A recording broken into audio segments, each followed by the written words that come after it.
everybody. I'm Tyler Stassi here with head coach of the Walsh Football team, John Fankhauser, to talk about the 2019 National Signing Day class. Coach, thanks for joining me to discuss everything as a whole. Thank you. Thank you for having me. Now, it was your first season as head coach last year. You guys went 4-6 overall, 4-4 in the conference, winning your final 2 games. And you guys had 11 all-conference nods as a team. What was the biggest takeaway from your first season as head coach here at Walsh? Well, the biggest takeaway that I could probably think of right off the top of my head was how we got our culture on our football team changed. I was really excited as we went through the year, how emotional, how much energy, all those type of things our team had as we went through the year. We weren't doing great as far as record-wise in the middle of the year, but we were in every game that we played. We have kids that will fight fight tooth and nail to win the game and do everything they can. And as we gain more experience in our young underclassmen that we're playing a lot of underclassmen early, I think the better off we'll eventually be as they grow and mature and get bigger and stronger. Now, after the season when you and your staff sat down, going into the recruiting cycle, what was the biggest goal for your staff to really go out and try to get kids for your program? Well, the first goal that we had as a staff going into the recruiting was probably getting the right type of student athlete to come into our program. And as I would meet with our recruits, enhancing our culture. We talked about we've changed our culture. We've done those things. Now we need to bring in guys that will enhance our culture academically, socially, and then again on the football field. The areas that we really tried to recruit heavily that we needed to fill in was our offensive line and really probably our defensive secondary were the 2 biggest needs that we had going into the recruiting year. Now, you signed 29 freshmen and then 2 transfers. What is your overall outlook for the group that you're bringing in for the 2019 signing class? Well, again, I'm looking forward to having those guys on campus. I wish I could get them on tomorrow and have them start spring ball, but we get to wait till August when those guys get to report and come in. But I'm looking forward to the group because I think we have a lot of depth and a lot of dynamic amongst those young men that we've signed with the different attributes that they have, not just on the football field, but off the football field. We have a couple guys that are really interested in the theology and different things that we offer here at the university, which helped us recruit those young men. We have got a lot of guys that are interested in different majors here. I'm really excited about how much invested our recruits that signed with us are in our academics and athletics. Oh, definitely. That's a huge key to enhance, like you said, the student athlete as a whole. You touched on depth earlier. You managed to bring in 8 linebackers, 7 offensive lines, 6 secondary as a part of the class. Where would you think was the biggest hit that you and your staff ended up making for this class? Well, I think the biggest area that we had an impact in bringing kids in that are going to have a chance to play rather quickly is that offensive line.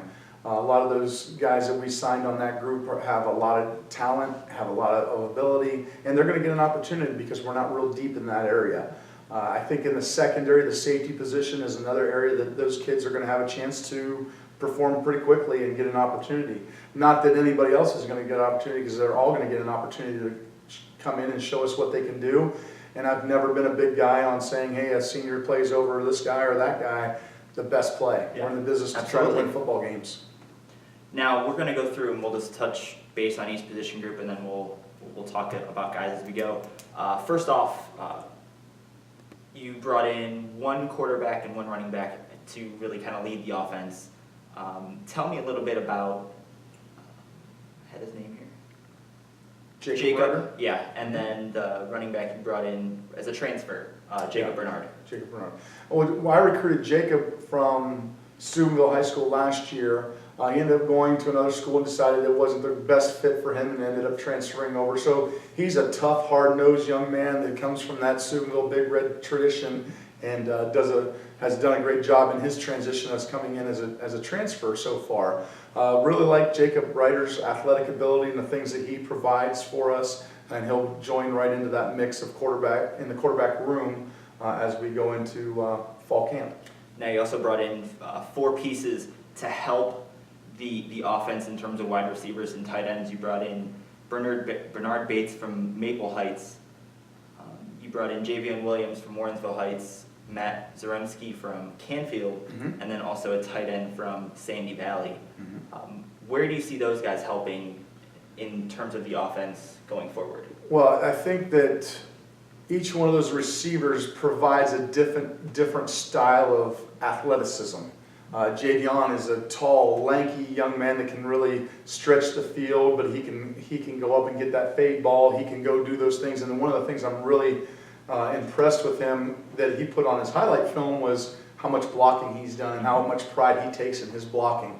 Bernard Bates is a slasher, fast young man that is hardly ever caught. I think one of the things that jumped out on film with him is how elusive he was and how many touchdowns he scored. And one of the interesting things as we were watching our recruiting film and went back and looked at it again is, one of the plays he did not score a touchdown in his highlight film, the safety that caught him is signed with us as well as Sean Harris. So we're excited about him. Matt Zaremski's a really good player as well, had a really tough senior year with his injury that he had, but we're looking at him to come in and provide a lot of depth and do some things at the wide receiver slot as well. Now let's take a look at the offensive line that you said is a huge key for this recruiting class. Starting with Keon Gatlin from Toledo Whitmer, Kristen Harrell from Chippewa, going down the list here, Dylan Polk from Roger Bacon, Joey Scafaldi from Highland, and Dylan Wilson from James A. Garfield. We had a really good group of offensive linemen, and one of the things that I was really excited about as we started getting more and more commitments is we had a lot of these young men right at the top of our board, and things that they provided and showed from their high school film, we think project really well for us. I'll say this, you never have a crystal ball in recruiting, but with Christian Harrell, his older brother Trent Harrell is a defensive lineman on our team, and Trent's work ethic is second to none. I would believe that Christian would be very similar to that, so we kind of got a little bit of a crystal ball on him. Keon Gatlin's a good young man that we really like.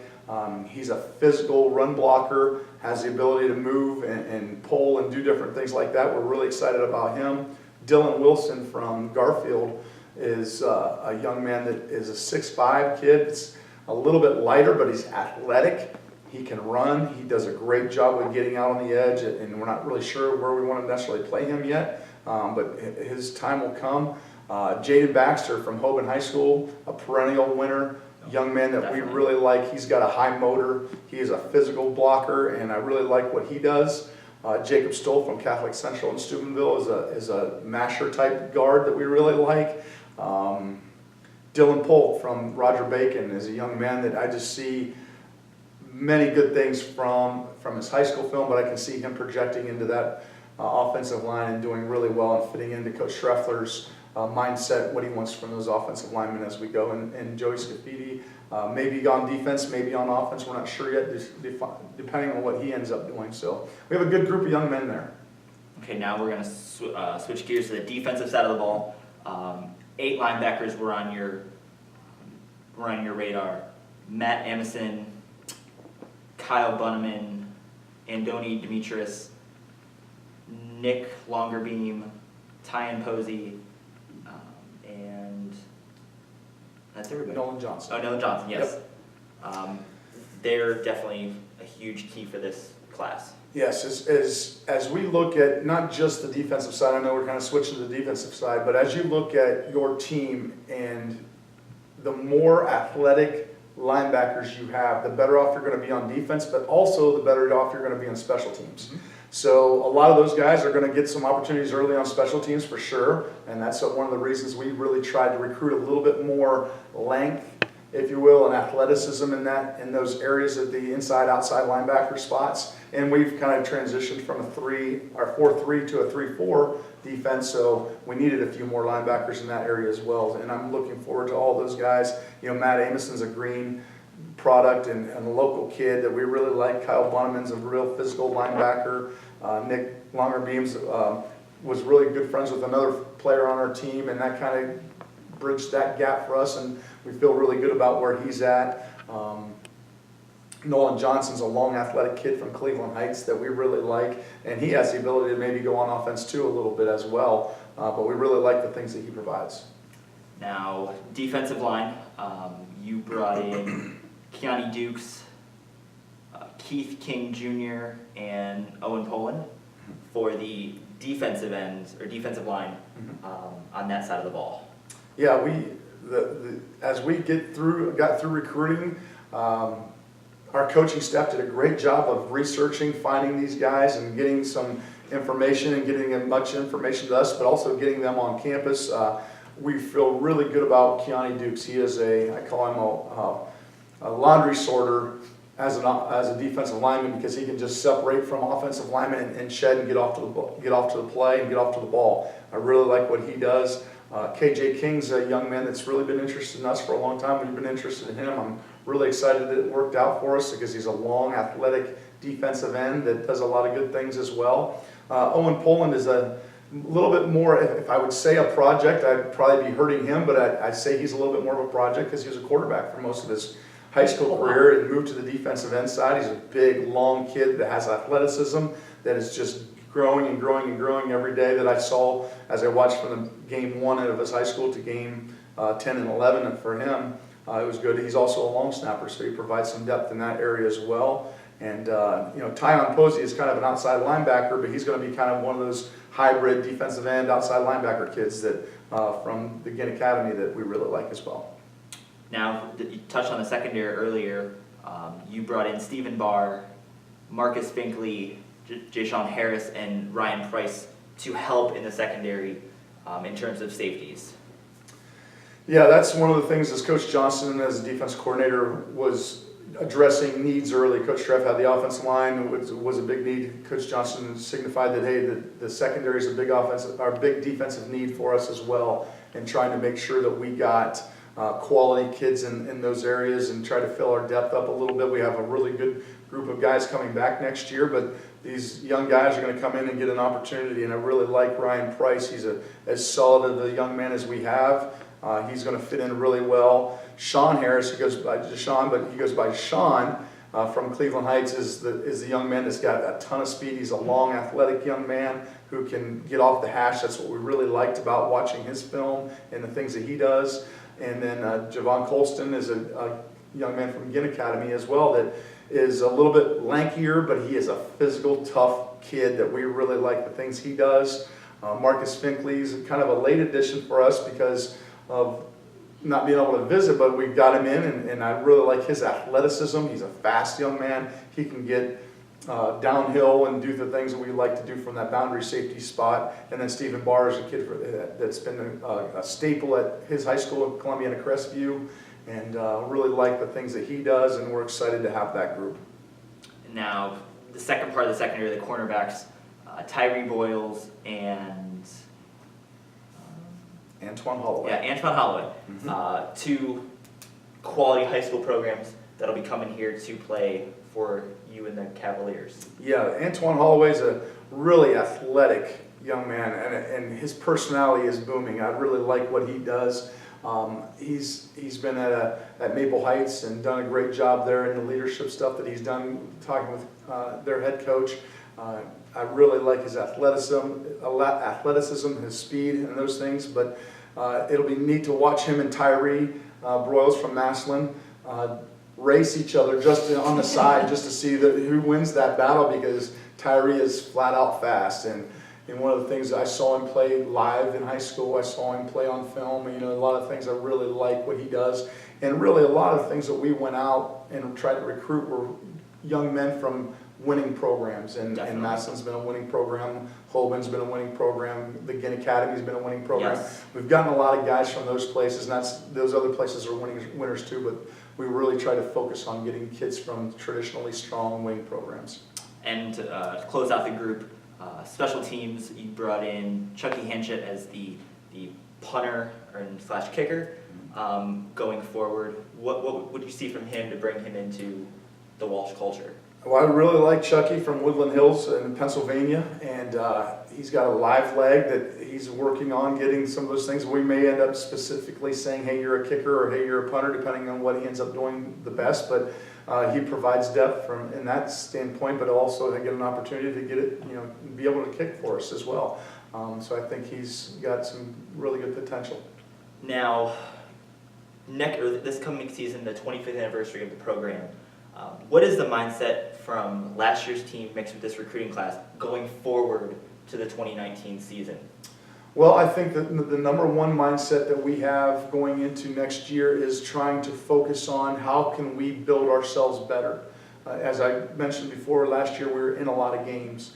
For us, the next step is to not just be in those games, to win those games, and trying to figure out how we can do that. We've done a lot of things in the offseason. Our strength program is going really good.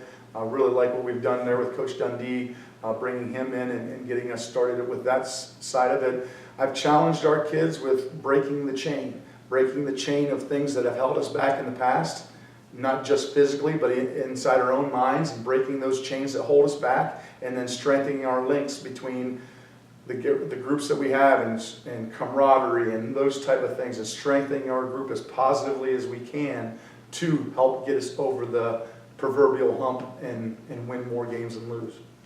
Now, the spring game coming up April 13th, I believe it was? April 12th? 13th. Mm-hmm. And then you'll open the season September 7th at Duquesne. And then your home opener will be here in Canton against Ashland on September the 14th. So we look forward to seeing your staff and the team going into the 2019 season. Yeah, I'm really looking forward to the 25th anniversary of Walsh Football. Coach Dennison started this back in 1995, and it's been a traditional winning program when he was at the helm. And it's my job and our job as a staff to get our program back to that winning way. And we're looking at a great way to kick off that winning way in the 25th anniversary. Thank you so much for your time, Coach. Thank you.